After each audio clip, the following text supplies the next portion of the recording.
محنت بھی عطا فرمائی اور دین کی محنت میں لگا بھی دیا، چلایا اور چلا رہا ہے۔ یہ بہت بڑی نعمت ہے۔ اللہ تعالیٰ جس سے راضی ہوتا ہے اس کو دین دیتا ہے، دین کا کام دیتا ہے۔ دنیا تو ہر ایک کو دے دیتا ہے، دوست کو بھی اور دشمن کو بھی، لیکن دین اللہ اس کو دیں گے جس سے اللہ تعالیٰ کو تعلق اور محبت ہے۔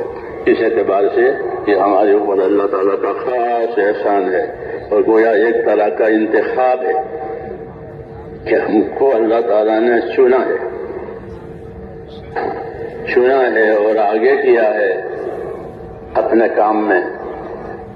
اس لیے ہم کو اللہ تعالیٰ کی اس نعمت کی قدر کرنی ہے اور اس کا شکریہ ادا کرنا ہے، اس کا حق ادا کرنے کی فکر کرنی ہے کہ ہم اس کے حق ادا کرنے والے بنیں، اور اس میں جو کمی ہوئی ہے، کوتاہی ہوئی ہے، اللہ سے اس کی معافیاں مانگا کریں۔